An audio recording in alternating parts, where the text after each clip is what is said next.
رب اشرح لی صدری ویسر لی امری واحلل عقدۃ من لسانی یفقہوا قولی۔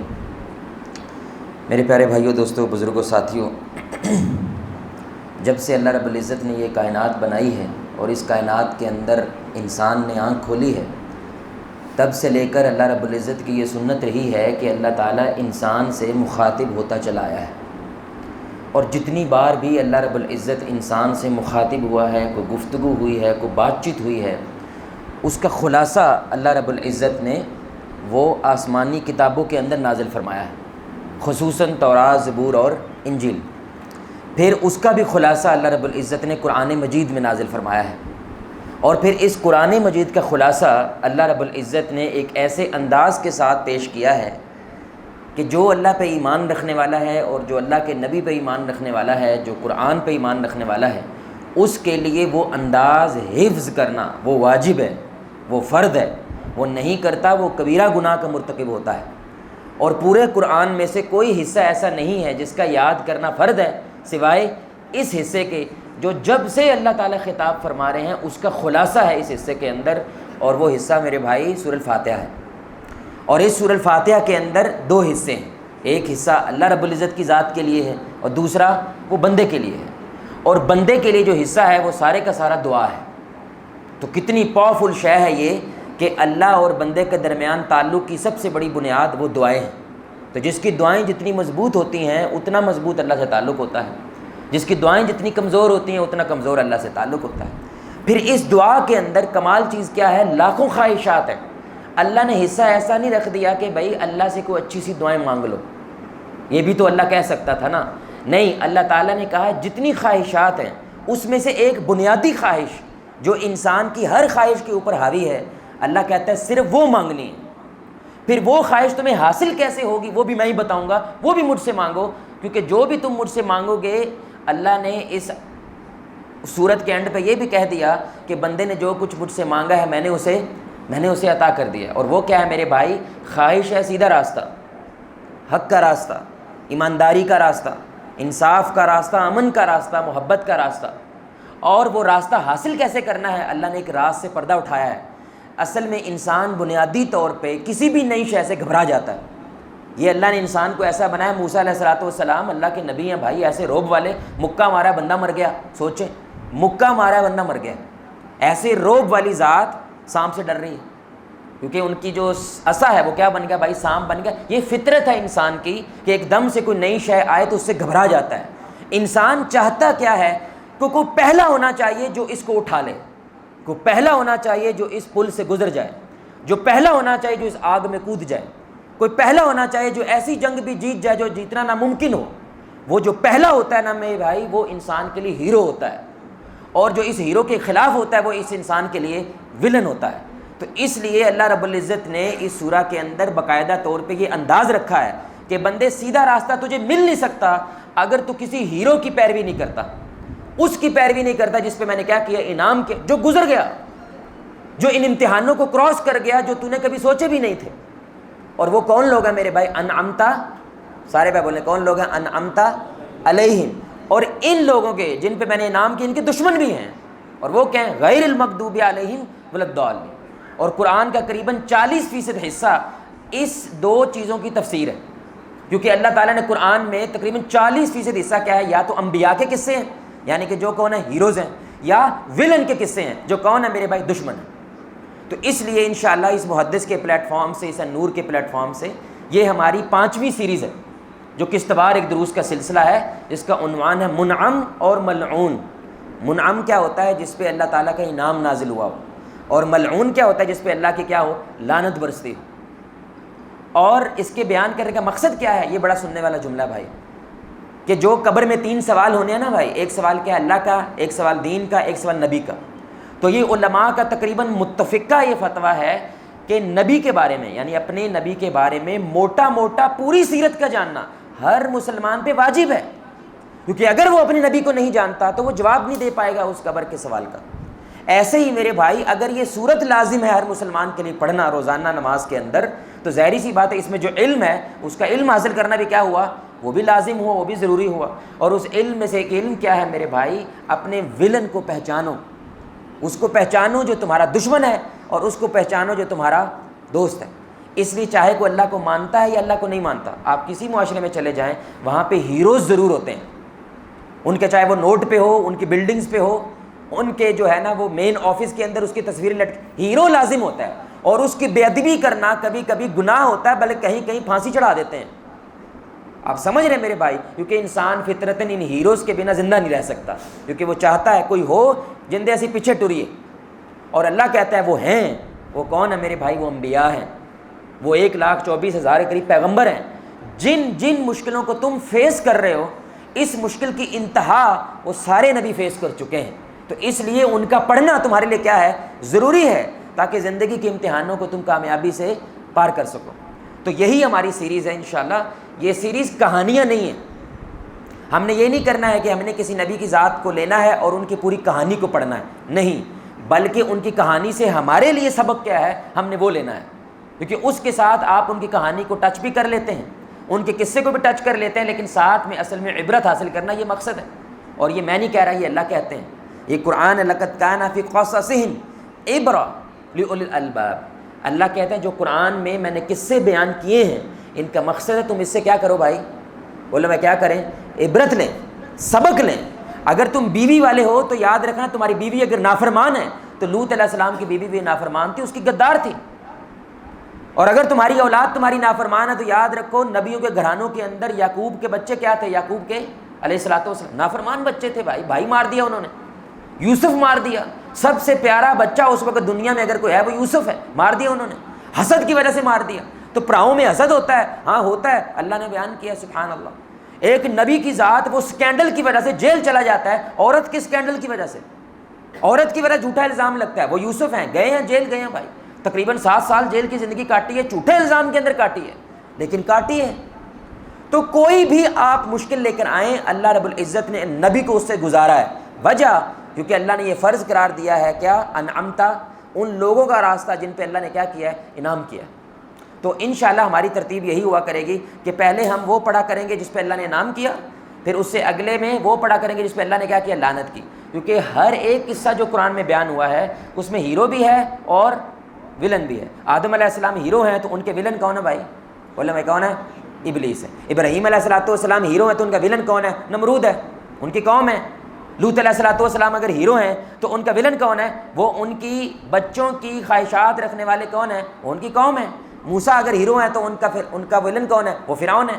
سبحان اللہ، یعنی اللہ نے قرآن میں جو بھی ہیرو بیان کیا ہے اسی کے ساتھ اس کا ولن بھی بیان کیا ہے۔ تو ہم ایک حصے میں کیا کیا کریں گے بھائی؟ ہیرو کو بیان رکھیں گے، اور دوسرے حصے میں کیا کریں گے؟ ولن کو۔ اور اکثر میں یہ کیا ہے؟ سورۃ الفاتحہ کی تفسیر ہے، انعمت علیہم ہے اور غیر المغضوب علیہم الضالین ہے۔ تو سب سے پہلے بابا انسانیت، ہمارے بابا، ہمارے ابا جان، وہ کون ہے بھائی؟ آدم علیہ الصلوۃ والسلام ہے، پہلے انسان ہے، پہلا انسان جس نے اس کائنات کے اندر آنکھ کھولی ہے وہ آدم علیہ الصلوۃ والسلام کی ذات ہے۔ اور کمال کیا ہے؟ پہلا انسان ہی پہلا نبی ہے۔ پہلا انسان ہی کیا ہے میرے بھائی؟ یعنی اللہ کی محبت دیکھیں اس انسان سے، اس کو ادھورا نہیں چھوڑا، بلکہ پہلا انسان ہی نبی بنا کے بھیجا ہے۔ تو ایسا بھی تو ہو سکتا تھا کچھ انسان آتے پھر نبی آتا، نہیں، پہلے ہی نبی ہے۔ یعنی شروعات کہاں سے ہوئی ہے؟ خیر سے ہوئی ہے، حق سے ہوئی ہے، سچائی سے ہوئی ہے، ایمانداری سے ہوئی ہے۔ اس کا مطلب ہے بعد میں انسان کرپٹ ہوتا ہے، وگرنہ اصل میں انسان کیا ہوتا ہے میرے بھائی؟ کھرا ہے، اصل میں انسان سچا ہے، اصل میں انسان حق پہ ہوتا ہے، بعد میں پھر وہ کرپٹ ہوتا ہے۔ سبحان اللہ۔ تو سب سے پہلے اللہ رب العزت نے جو کچھ اسباق انشاءاللہ ہم آدم علیہ السلام کی کہانی سے دیکھیں تو سب سے بڑی شے اللہ نے جب اپنے پلان کا اظہار کیا ساری کائنات کے سامنے کہ میں کچھ کرنے والا ہوں، ایک نئی تخلیق پیدا کرنے والا ہوں، ایک نیا شاہکار تمہارے سامنے لے کر آنے والا ہوں۔ تم نے ابھی فرشتہ دیکھا ہے، نور، تم نے ابھی اگ دیکھی ہے، وہ جن ہے، اب ایک نیا میں کچھ لے کر آتا ہوں، اور وہ کون ہے میرے بھائی؟ انسان ہے۔ لیکن وہ انسان ہوگا کون؟ یہ اللہ نے کہا وَإِذْ قَالَ رَبُّكَ لِلْمَلَائِكَةِ إِنِّي جَاعِلٌ فِي الْأَرْضِ خلیفہ، یعنی جو میں بنانے والا ہوں میرا نیا خلیفہ اس زمین کے اوپر، وہ کون ہوگا بھائی؟ آدم علیہ السلام، یعنی انسان ہوگا۔ تو آپ کا اور میرا اللہ تعارف کیا کروا رہا ہے میرے بھائی؟ ہم کون ہیں؟ سارے بھائی بولیں ہم کون ہیں؟ خلیفہ ہیں۔ یعنی ہمیں دیکھ کے کون یاد آنا چاہیے؟ ابلیس۔ ہمیں دیکھ کے کون یاد آنا چاہیے؟ انسان کو دیکھ کے اللہ یاد آنا چاہیے، کیونکہ اللہ کو پیش کرنے والے، اللہ کے جو امبیسڈر ہوتے ہیں، اللہ تعالیٰ کا جو وزیر ہے اس دنیا کے اندر، وہ کون ہے؟ وہ انسان ہے۔ اس لیے کسی بڑے بزرگ نے کتنی پیاری بات کی، جب ایک نشے کے اندر دھت انسان زمین پہ پڑا ہے نا، تو اس نے کیا کہا، کیا ضلالت ہے ایک انسان کی جس کو اللہ نے اپنے ہاتھوں سے بنایا تھا۔ سمجھ رہے ہیں میرے بھائی، کیونکہ یہ انسان اللہ کا زمین پہ کیا ہے، وزیر ہے، کیونکہ خلیفہ کا معنی کیا ہوتا ہے، قائم مقام ہونا، یعنی کسی کی جگہ پہ ہونا، اور وہ کون ہے میرے بھائی، انسان ہے۔ سبحان اللہ، آپ اور میرا تعارف اللہ نے کیا کروایا ہے، انسان ہونے کے ناطے نہیں کروایا، بلکہ کس سے کروایا ہے، خلیفہ ہونے کے ناطے سے کروایا، کیونکہ ہر انسان خلیفہ، آپ میری بات سمجھ رہے ہیں، لیکن ہر خلیفہ انسان ضرور ہوتا ہے۔ آپ سمجھ رہے ہیں، ہر انسان ہو سکتا ہے خلیفہ بننے کے اہل نہیں ہے، لیکن ہر خلیفہ جو ہے وہ انسان ہے میرے بھائی، وہ جن یا وہ فرشتہ نہیں ہے۔ گزارش سمجھ آ رہی ہے؟ اس سے دوسرا نقطہ کیا سمجھ آتا ہے، خلیفہ ذمہ دار ہوتا ہے، مالک تو مالک الملک اللہ کی ذات ہے، آپ صرف کیا ہیں میرے بھائی، ذمہ دار ہیں۔ تو مطلب کیا ہوا، خلیفہ کے لفظ میں لکھا ہوا ہے کوئی شے تیری، نہ مال تیرا، نہ دھرتی تیری، نہ آسمان تیرا، نہ زمین تیرا، سب کچھ کسی کا دیا ہوا ہے۔ اگر دیا ہوا ہے تو اپنی مرضی تم کر سکتے نہیں کر سکتے۔ تیسری بات، رسول اللہ صلی اللہ علیہ وسلم نے خلیفہ کی ایک نشانی بتائی ہے، بڑی کمال نشانی۔ آپ صلی اللہ علیہ وسلم نے فرمایا، ابن ماجہ کی حدیث ہے، حسن روایت ہے، آپ نے فرمایا، اے میرے صحابہ، کیا میں تمہیں ایسے لوگوں کے بارے میں نہ بتاؤں جو سب سے بیسٹ ہیں، منعم ہیں، جن پہ اللہ کا انعام ہوتا ہے؟ صحابہ نے کہا یا رسول اللہ ضرور بتائیں۔ آپ نے فرمایا وہ لوگ جنہیں دیکھ کے اللہ یاد آئے۔ اچھا میرے بھائی، بڑا نقطہ ہے، جن سے بات کر کے اللہ یاد نہیں آ رہا، جن کو کیا کر رہے ہیں میرے بھائی، سوچیں ایسا اس بندے میں کیا ہوگا نا، صرف دیکھا ہے اور اللہ یاد آ گیا، وائب ایسی ہے اس کی، اورا ایسا اس کا میرے بھائی، اللہ نے ایسا روپ دیا اس کی شخصیت کے اندر کہ وہ جب چلا جاتا ہے اللہ پیچھے چھوڑ جاتا ہے آپ کے لیے۔ آپ سمجھ رہے ہیں میرے بھائی؟ تو اب آپ کو دیکھ کے اللہ یاد آتا ہے یا رشوت؟ آپ کو دیکھ کے کرپشن یاد آتی ہے یا اللہ؟ آپ کو دیکھ کے من میں گالی اٹھتی ہے یا اللہ؟ آپ کو دیکھ کے بدبو اٹھتی ہے یا اللہ آتا ہے؟ آپ کو دیکھ کے میرے بھائی آپ کے گھر والوں کو کیا یاد آتا ہے؟ چھوڑیں دنیا کو، کیا یہ میرے لیے عذاب پیدا ہوا ہے یا یہ میرے لیے رحمت پیدا ہوئی ہے؟ آپ کے گھر والے کو دیکھ کے اللہ یاد آتا ہے ان کو کہ اللہ نے کیا کمال تحفہ دیا یار ہمیں، یا ان کو عذاب یاد آتا ہے کہ یار جہنم اللہ نے دنیا میں اس کی صورت میں ہمیں دکھا دی ہے۔ اور آخری بات خلیفہ کے حوالے سے بڑا کمال بات ہے میرے بھائی، بڑی کمال بات ہے، اللہ نے تقریباً کیا ہے 90 فٹ کا آدم علیہ السلام کا پتلا بنا، 90 فٹ، پتہ نہیں اب یہ مسجد کتنے فٹ ہے، کسی کو پتہ ہے یہاں سے لے کے وہاں تک کتنی ہے؟ ہو سکتا ہے 90 ہی ہو، تو اب سوچیں کتنا بڑا پتلا ہے۔ اب اس کے اندر اللہ نے کیا کیا ہے، روح پھونکی ہے۔ جیسے ہی روح پھونکی ہے میرے بھائی، تو آدم علیہ السلام نے آنکھ کھولی تو سب سے پہلا جملہ، سب سے پہلا لفظ جو روئے زمین پہ انسان نے بولا ہے وہ کیا ہے، الحمدللہ۔ اس نے اللہ نہیں بولا، اس نے اللہ کے ساتھ شکر کے ساتھ اللہ کو بولا ہے۔ سنیں بات، خلیفہ جو دنیا میں میرے بھائی پیدا ہوا ہے اور اس کے اندر روح آئی ہے، اس کو چھینک آئی ہے، تو اس نے سب سے پہلے کیا کہا ہے میرے بھائی، پہلا لفظ کیا نکلا ہے، الحمدللہ۔ اللہ نے جواب دیا آگے سے، یرحمک اللہ، سبحان اللہ۔ اللہ کہہ رہا ہے اللہ تم پہ کیا کرے، رحم کرے۔ سبحان اللہ، رحم کرنے والا بھی کون ہے؟ یعنی اللہ کو کتنا پیار آیا ہوگا اس وقت، کیونکہ یہ پہلی بار انسان نے سانس لیا ہے، اور سانس لیتے ہی اس نے پہلا لفظ کیا کہا ہے، اللہ میں تجھے مانتا ہوں، کلا اللہ ہونا نہیں مانتا، شکر کے ساتھ مانتا ہوں، مکمل تعریف کے ساتھ مانتا ہوں۔ خلیفہ کی سب سے بڑی نشانی کیا ہوتی ہے میرے بھائی، وہ کوڑے کے ڈھیر پہ بیٹھ کے گلاب کا پھول تلاش کر لیتا ہے، اور جو ناشکرا آدمی ہوتا ہے میرے بھائی، وہ گلاب کے پھولوں میں بیٹھ کے گند تلاش کر لیتا ہے۔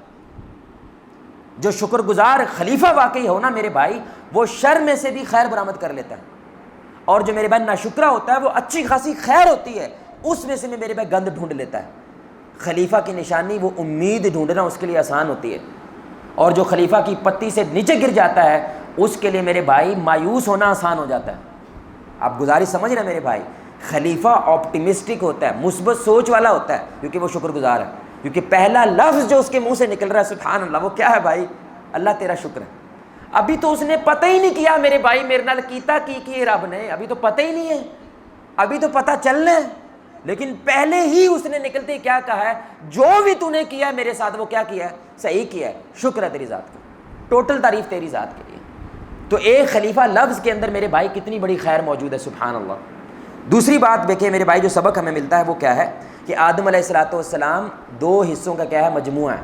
اللہ نے آدم کو بنایا تو پہلے پتلا بنایا ہے، وہ کیا ہے میرے بھائی، زمینی شے ہے، پتلا کیا ہے میرے بھائی؟ 90 فٹ کا پتلا زمینی شے ہے، زمین سے مٹی لی گئی ہے اور اللہ نے اپنے ہاتھوں سے بنایا ہے، گوندا ہے اس کو باقاعدہ اور پھر اس کا پتلا بنایا. سبحان اللہ. سوچے میرے بھائی کیا منظر ہوگا، وہ کس انداز سے اللہ نے بنایا ہوگا. ہم سمجھ نہیں سکتے کہ اللہ تعالیٰ نعوذ باللہ انسانوں کی طرح ہاتھوں کا استعمال نہیں کرتا.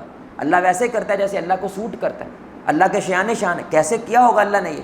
جب پتلا بنایا ہے تو یہ زمین کی شے ہو گئی، لیکن اس کی کوئی اوقات نہیں ہے جب تک اس کے اندر روح نہ شامل ہو جائے. تو ایک شے آسمان کی ہے اور ایک شے بولے بھائی زمین کی ہے، ان دونوں کو مل کے وہ مکمل ہوا ہے. تو اب یہ انسان اگر صرف روح سوچتا رہے پھر بھی فیل ہے، اگر جسم سوچتا رہے پھر بھی فیل ہے. اگر تم نے زندگی گزارنی ہے تو دونوں کو ساتھ لے کے سوچنا ہے. تو علماء نے بڑا نقطہ نکالا، مٹی اپنے آپ میں کوئی ویلیو نہیں رکھتی جب تک اس کو پانی نہ ملے. جیسے ہی اس مٹی کو پانی ملتا ہے اس میں سے چمن نکلتا ہے، پھول نکلتے ہیں، پودے نکلتے ہیں. ایسے ہی روح اپنے آپ میں کچھ نہیں ہے جب تک اس کو پانی نہیں ملتا. اور اللہ تعالیٰ نے قرآن میں باقاعدہ مثال دے کے کہا وہ پانی کہاں سے نازل ہوتا ہے بھائی؟ آسمانوں سے، وحی کی صورت میں نازل ہوتا ہے اس روح کے لیے. تو جیسے مٹی کو میرے بھائی پانی سیراب کرتا ہے اس میں سے پھول نکلتے ہیں، ایسے ہی روح کو آسمانی وحی سیراب کرتی ہے، اس میں سے کیا نکلتا ہے؟ پھول نکلتے ہیں، خیر نکلتی ہے. تو اس لیے علماء نے نقطہ بولا ہے کہ لوگ جب سب کچھ ہونے کے باوجود یہ جملہ بولتے ہیں سکھ نہیں ملے، اس کا مطلب ہے تم نے روح کو کیا کیا؟ نظر انداز کر دیا. اور کچھ لوگ کیا کرتے ہیں؟ ہر شے چھوڑ چھاڑ کے جنگلوں نکل جاتے ہیں، عبادت کرتے ہیں اللہ کی، وہ بھی ناکام ہوتے ہیں میرے بھائی. وجہ کیونکہ انہوں نے صرف روح کو پکڑ لیا ہے، انہوں نے صرف جسم کو پکڑ لیا. اللہ کہتا ہے دونوں کو پکڑ کے میرے پاس آؤ تو میں تمہیں کیا مانوں گا؟ کامیاب مانوں گا. پھر ایک اور نقطہ دیکھیں، جو جسم ہوتا ہے میرے بھائی، جو مٹی ہے وہ کیا ہے؟ عارضی ہے، لیکن روح امر ہے، روح ہمیشہ رہنے والی ہے. روح نہیں مرتی. کیا مرتا ہے بھائی؟ جسم مرتا ہے. کیا ثابت ہوا؟ جو جسم کے ساتھ والے عمل ہوتے ہیں وہ مر جاتے ہیں، جو روح کے ساتھ والے عمل ہوتے ہیں وہ امر ہو جاتے ہیں، وہ کبھی نہیں مرتے، وہ ہمیشگی ہے. اور انسان فطرتاً کیا چاہتا ہے؟ ختم ہو جانے والی شے چاہتا ہے یا ہمیشگی چاہتا ہے؟ وہ ہمیشگی چاہتا ہے. تیسرا سبق دیکھیں میرے بھائی جو ہمیں ملتا ہے بڑا کمال، کہ فرشتوں نے کیا کیا ہے. اللہ اکبر.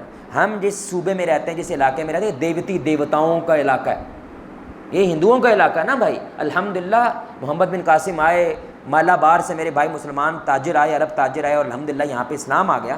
لیکن یہ خطہ کیا ہے میرے بھائی؟ 33 کروڑ خداؤں کا آج بھی ہے. 33 کروڑ خدا. اتنے خدا میرے بھائی روئے زمین پہ نہیں پوجے جاتے جس نے اس خطے میں ہے. انڈیا، پاکستان، بنگلہ دیش، اتنے دیوتی دیوتاؤں کا علاقہ ہے جو ہر شے میں خدا ڈھونڈتے ہیں، اس کو خدا بنا لیتے ہیں، جس کی وجہ سے اس خطے میں سوال کرنا بدتمیزی ہے.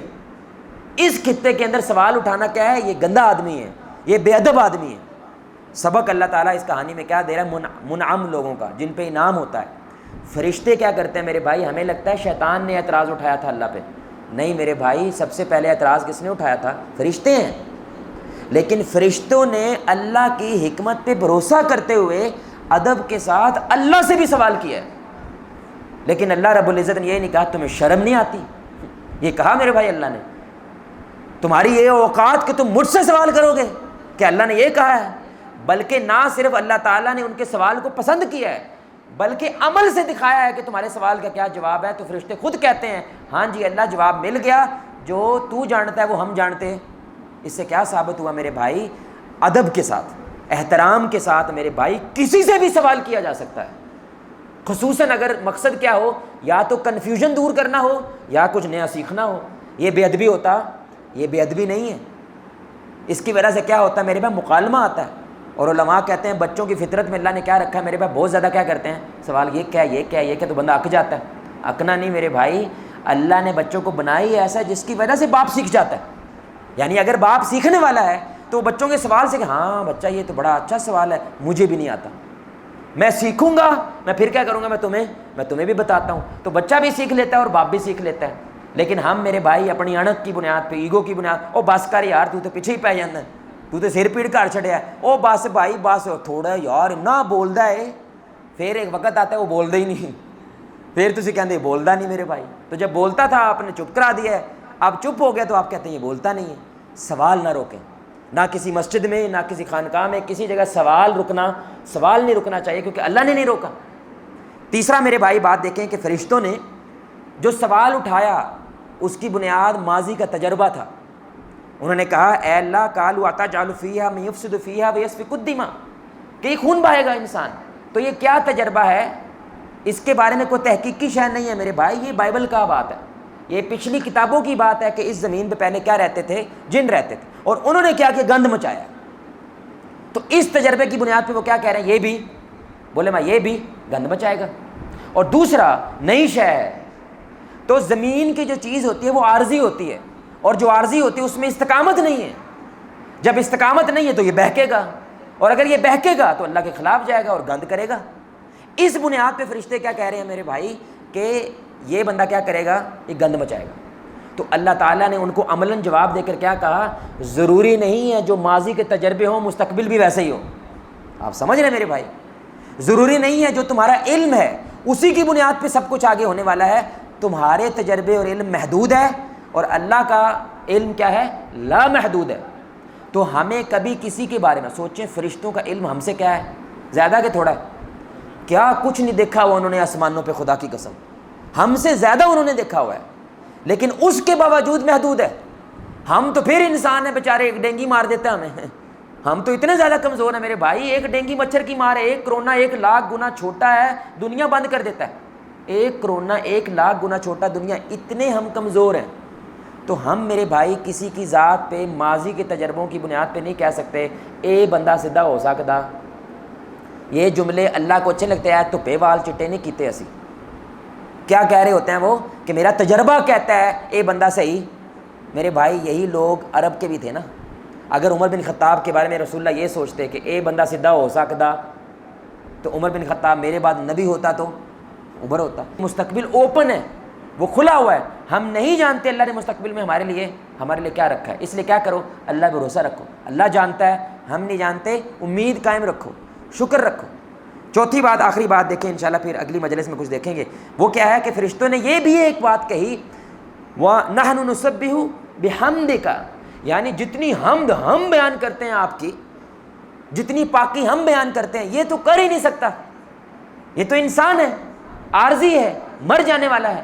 رسول اللہ کی حدیث دیکھیں، آپ نے فرمایا جو آسمان ہے نا، اس کے اندر 4 انگلیوں کا فاصلہ بھی نہیں ہے، بلکہ وہاں پہ کوئی فرشتہ ہے، اور باقاعدہ ان کے بورڈ سے کرک کرک کی آواز آتی ہے آسمان سے، یعنی جیسے ٹیبل پہ آپ زور لگائیں نا تو وہ ٹوٹنے کی جیسے ٹوٹنے لگا ہے آواز آتی ہے۔ اتنے فرشتے ہیں کہ آسمان سے آواز آتی ہے، لیکن ہر چپے پہ فرشتہ ہے جو اللہ کی کیا کر رہا ہے؟ حمد بیان کر رہا ہے۔ لیکن نقطہ دیکھیں، اللہ کمال ہے میرے بھائی، اللہ ان کو کوئی بھی جوال کا جواب نہیں دیا ہے، بلکہ عمل سے بتایا ہے۔ اور عمل کیا ہے؟ اللہ نے ساری روحیں آدم علیہ السلام کی پشت سے نکالی اور ان کے سامنے پیش کر دی۔ ایسے ہی ہے بھائی، تو جتنے انسان آنے والے ہیں قیامت تک، سارے ان کے سامنے موجود ہیں۔ کیا کمال ہے یار، اب کتنے انسان ہیں، سوچیں کتنے انسان ہیں، اب سوچیں اب 8 ارب ہے بھائی اب 8 ارب ہے، اتنے انسانوں میں آدم کی نظر ایک پہ ہی پڑی ہے، کیسی بات ہے۔ تو وہ کیا کہتے ہیں؟ اللہ جی یہ کون بندہ ہے، کیونکہ اس کے ماتھے پہ نور ہے، روشنی ہے، مجھے بڑا پیارا لگا۔ کون ہے؟ انہوں نے کہا یہ آپ کی اولاد سے داؤد علیہ السلام ہے۔ انہوں نے کہا مجھے یہ اتنے پیارے لگے ہیں، میری عمر کا 40 سال اس کو دے دیں، میری عمر کے 40 سال کیا کر دیں؟ اس کو دے دیں۔ اور وہ داؤد علیہ السلام کون ہے میرے بھائی؟ جتنے انبیاء آئے ہیں ان میں سب سے بہترین اللہ کی تسبیح بیان کرنے والے وہ داؤد علیہ السلام ہیں۔ سبحان اللہ، جب وہ اللہ کی حمد بیان کرتے تھے، درخت پتھر پہاڑ سارے کیا کرتے تھے؟ ان کے ساتھ جھوم اٹھتے تھے۔ اللہ اکبر، یعنی اللہ نے بندہ بھی وہ اٹھوایا آدم سے، جو جواب کس کو مل رہا ہے اصل میں؟ فرشتوں کو۔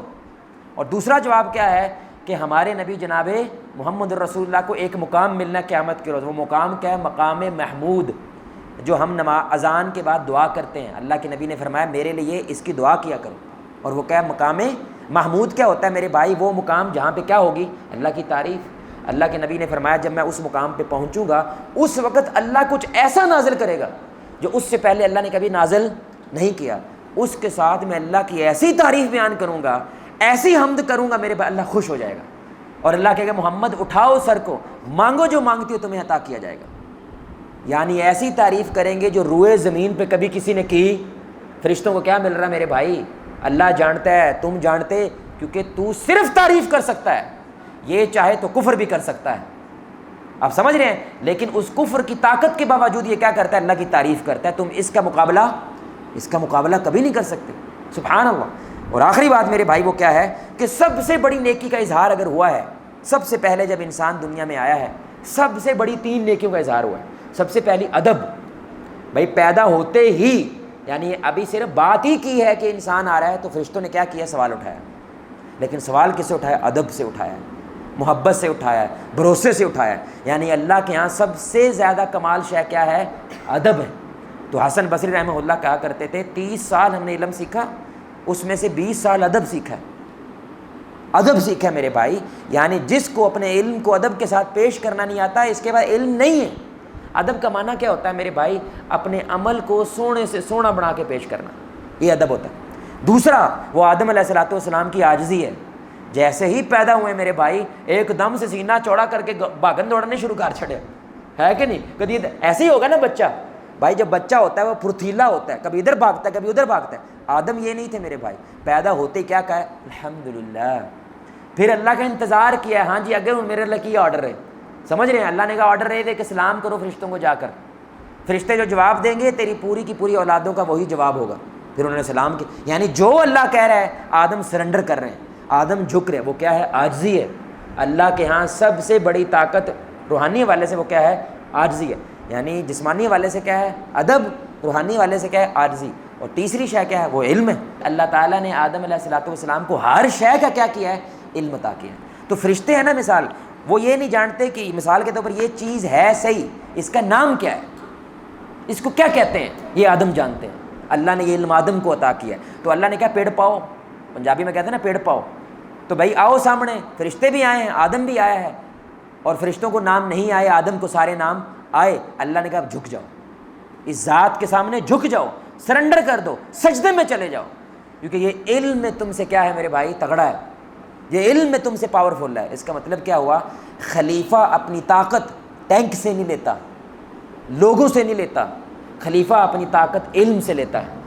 تو خلیفہ کو اللہ نے طاقت دی ہے، لیکن جس بنیاد پہ سجدہ ہوا یہ نہیں کہ ایک مکہ زور سے مارتا ہے، اس بنیاد پہ نہیں، یہ دوڑتا بڑا کمال ہے، اس بنیاد پہ نہیں، اس کے تیر کا نشانہ کمال ہے، اس بنیاد پہ کہ علم والا ہے، تم سے زیادہ علم رکھتا ہے۔ اور وہ علم کیا ہے؟ کہ کار کے میں بنائی دے، وہ یقیناً علم کیا ہے؟ علم نافع ہے، جس کی وجہ زندگی بہتر ہوتی ہے، جس کی وجہ زندگی کے اندر خیر پیدا ہوتی ہے، خیر اور شر کا علم ہے۔ تو میرے بھائی یہ اللہ تعالیٰ نے قرآن بیان کیا، ظاہری بات ہے ابھی کچھ اور اسباق بھی ہیں انشاءاللہ، ہم اپنے اگلی مجلس کے اندر اس کو مزید آگے لے کر چلیں گے، لیکن قرآن کو اس انداز کے ساتھ دیکھنا، قرآن کو اس نیت کے ساتھ دیکھنا میرے بھائی، کہ ایک تو وہ فرض ہے، لازم ہے، انعمت علیہم غیر المغضوب علیہم ولا الضالین، اس نیت سے قرآن کو دیکھنا کہ ہمارے ضروری ہے کہ ہم ان لوگوں کے ساتھ پڑھیں میرے بھائی جو کہ ان پہ اللہ کا انعام ہوا، ان لوگوں سے بچے جن پہ اللہ کی لعنت ہوئی۔ اور دوسرا میرے بھائی آپ کو اپنی زندگی میں تھوڑا سا کیا ملتا ہے؟ سکھ ملتا ہے، کس وجہ سے؟ کہ یار آدم نال بھی انج ہوئی ہے، ساڈے نال ہو گئی تو کی بڑی گل ہے۔ آپ سمجھ رہے ہیں میری بات؟ تو ایک شیخ صاحب ہمارے زبیر صاحب ہیں، وہ کہتے ہیں میرے پاس ایک شخص آیا اور آ کے یہ سوال کرتا ہے، اپنی بیوی کا کوئی مسئلہ تھا، اس نے تنگ کیا ہوا تھا، وال وول چڑھ گئے نے سارے ماشاءاللہ، تو سوال لے کے آیا۔ پہلے کہتا ہے میں مسئلہ بڑا پریشان ہوں اپنی بیوی کو لے کر، پہلے آپ بتائیں تہاڈے نال بھی انج ہی ہوندا ہے؟ کیونکہ آپ تو عالم ہیں، ہاں جی ماشاءاللہ امام ہیں۔ وہ آگے سے کہتے ہیں بس میرا ویر 19-20 ہی فرق ہے۔ کیا کہتے بھائی؟ بس 19-20 ہی فرق ہے۔ کہتا منو جواب مل گیا، منو سکھ ہی ہو گیا میں کہ میں دکھ چو کلا۔ سمجھ رہے ہیں میرے بھائی؟ انسان جب کہتا ہے نا میں دکھ میں کلا ہوں تو اس کو ٹینشن ہو جاتی ہے، وہ دکھ میرے پہ پہاڑ ہو جاتا ہے۔ لیکن جب 10 بندے آ کے کہہ دیں کوئی گل نہیں اسی تیرے نال ہاں، تو پھر وہ دکھ ہی نہیں لگتا۔ اور اگر سکھ بھی مل جائے اور کلا ہو تو وہ سکھ بھی پھیکا پڑ جاتا ہے، کیونکہ خوشی شیئر کرنے کے لیے کوئی ہے ہی نہیں ہے۔ انسان کلا نہیں جی سکتا، اس لیے جب اس کو لگتا ہے اس دکھ سے یار محمد الرسول اللہ گزرا ہے، اس کا مطلب اللہ میرے سے ناراض نہیں ہے، اس کا مطلب یہ عذاب نہیں ہے، اس کا مطلب اللہ آج بھی میرے ساتھ ویسے ہی ہے جیسے رسول اللہ کے ساتھ تھا، کیونکہ اگر رسول اللہ گزر سکتے ہیں تو یار ہم تو پھر گزر ہی سکتے ہیں۔ یعنی چہیتا زیادہ کون ہے، میں یا رسول اللہ، میں یا آدم؟ یہ کہانی بڑی کمال بناتی ہے میرے بھائی۔ اب کمال نکتہ دیکھیں، ابھی ہم نے بات کی نا، بڑا کمال نکتہ ہے، آپ کو عجیب لگے گا۔ آدم نے کہا نا میرے 40 سال کس کو دے دو بھائی؟ داؤد کو۔ اب آدم کی عمر بڑی بڑی علیہ السلام، وہ بھول گئے کہ میں دے بیٹھا، سمجھ رہے ہیں؟ تو فرشتے آئے، چلو جی تارا ٹائم آ گیا ہے، ان کا ابھی تو 40 سال باقی ہیں۔ کہ یار کمال کر دے، تسی آپ ہی دیتے سی داؤد علیہ السلام نو؟ ان کا میں نے ہرگز نہیں دیے، انہوں نے انکار کر دیا بھائی۔ اور رسول اللہ نے فرمایا ایسے ہی بندہ بھی انکار کر دیتا ہے، یعنی جیسے آدم بھول گئے ایسے اس کی اولاد بھی بھولے گی۔ اللہ اکبر، گھٹی بات ہے یار، کتنی عجیب بات ہے۔ یعنی اللہ کے نبی ہیں بھائی، لیکن اللہ تعالیٰ کیا کر رہا ہے، ان کو انسان رکھ رہا ہے، ان کو دیوتا نہیں بنا رہا ہے جیسے ہندو بنا دیتا ہے دیوتا۔ اللہ ان کو انسان رکھا ہے، تبھی تو ماڈل ہے ہمارے لیے۔ اگر کوئی آسمانی مخلوق ہوتی تو ہمارے لیے ماڈل ہے، ہمارے لیے ماڈل نہیں ہو سکتا۔ یعنی آدم وہ ذات ہے جو بھولتے بھی ہیں، جن سے گناہ بھی ہو گیا تھا بھائی، جن سے غلطی بھی ہو گئی تھی، جن کے اللہ نے لباس چھین لیا بھائی، اور کیا مانگو گے؟ آپ کا کبھی لباس چھینا ہے؟ یہ سب کچھ ہوا ہے، لیکن پھر بھی نبی ہے، پھر بھی اللہ کا چیتا ہے، پھر بھی اللہ جنتوں میں بھیج رہا ہے بھائی۔ اس سے کیا انسان کو لگتا ہے الحمدللہ اتنے گئے گزرے نہیں ہیں ہم آدم کو اپنا ہیرو مانے، ابلیس کو اپنا ولن مانے، اس بنیاد پہ زندگی گزاریں۔ آپ میری گزارش سمجھ رہے ہیں بھائی؟ انشاءاللہ یہی مقصد ہے اس پوری کی پوری سیریز کا۔ آپ جب یہ آپ کو سبق پکڑ رہے ہوتے ہیں نا، آپ کو دوست یاد آ رہا ہوتا ہے، کسی کو بڈھی یاد آ رہی ہوتی ہے، کسی کو پرا یاد آ رہا ہوتا ہے، کسی کو حکومت یاد کچھ نہ کچھ یاد آ رہا ہوتا ہے نا میرے بھائی۔ اسی لیے اللہ نے کہا ہے یہ کیا ہے، عبرت ہے۔